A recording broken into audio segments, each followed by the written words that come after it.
মেহজাবিনের মতো professional artist খুব কম আছে ইন্ডাস্ট্রিতে, মানে এটা আমি আসলে জনসমক্ষেই বলতে চাই, বিকজ ও খুবই প্রফেশনাল এবং খুবই sincere as an artist. So ও একটা মুহূর্তের জন্য কখনো বুঝতে দেয়নি যে she was involve with something else. Best friend itself is a brand. মানে বাংলাদেশের নাটকের ইন্ডাস্ট্রিতে অনেক ভালো ভালো নাটক আছে, এর মধ্যে বেস্ট ফ্রেন্ড একটা বেঞ্চমার্ক তৈরি করেছিল। সো এই কারণেই আসলে 1, 2, 3 আসা, নাহলে কিন্তু 1-এর পর 2 আসতো না, 2-এর পর 3 আসতো না। সো এই পুরো একটা সিজন শেষ হয়ে আবার নতুন আরেকটা সিজন এরকম 3-4 বছর পর নতুন করে ক্রিয়েট করা, এটা আসলে দর্শকের চাহিদা না থাকলে আমরা আসলে করতাম না, বা প্রডিউসার ইনভেস্ট করতো না।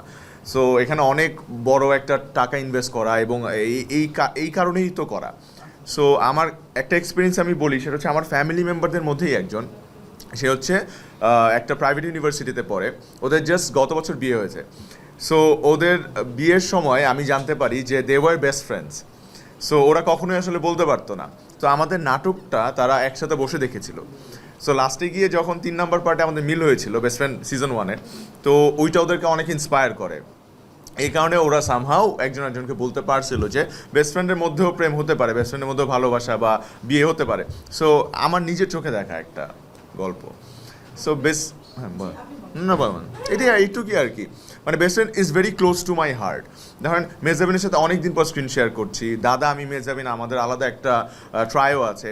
সো সব কিছু মিলে আসলে গল্পটা যে এত সুন্দর করে টেল করা হয়েছে। ধরেন আমরা যখন শুটিংটা করি তখনও কনফিউজ থাকি অনেক বিষয় নিয়ে, যে আসলে কোন দিকে যাচ্ছে, কী করছে। এটা আসলে পুরোপুরি ডিরেক্টরস পয়েন্ট অফ ভিউ থেকে মানে চিন্তা করা উচিত।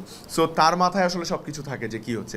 সো আমি এক বসায় দেখেছি, এটা ডিউরেশন ছিল 100 মিনিটের উপরে, 102 বা 3 minute if I am not wrong. So এই পুরোটা কিন্তু আমি এক বসায় দেখেছি, এবং এক বসায় যখন দেখেছি আমার কাছে কিন্তু খুব ভালো লেগেছে। মানে আমার কাছে একটু বোরিং লাগেনি।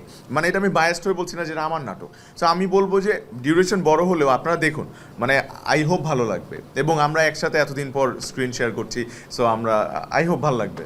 আচ্ছা, মেহজাবিন আপু এখন ফিল্ম করছেন, ওটিটিতে ব্যস্ত থাকছেন, নাটক অনেক দিন পর করেছেন, সেটা বেস্ট ফ্রেন্ড 2.0। হ্যাঁ, তো এবং আমরা যতদূর জানি যে শুটিং চলাকালীন ওনার বিয়ের প্রস্তুতি চলছিল, একটু ঝামেলা ছিল, তো শুটিংয়ে ঠিকঠাক সময় দিতে পেরেছিলেন? দাদা বলছিলেন মন দিয়ে অ্যাক্টিং করেছেন। মেহজাবিনের মতো প্রফেশনাল আর্টিস্ট খুব কম আছে ইন্ডাস্ট্রিতে, মানে এটা আমি আসলে জনসমক্ষেই বলতে চাই, বিকজ ও খুবই প্রফেশনাল এবং খুবই সিনসিয়ার অ্যাজ অ্যান আর্টিস্ট।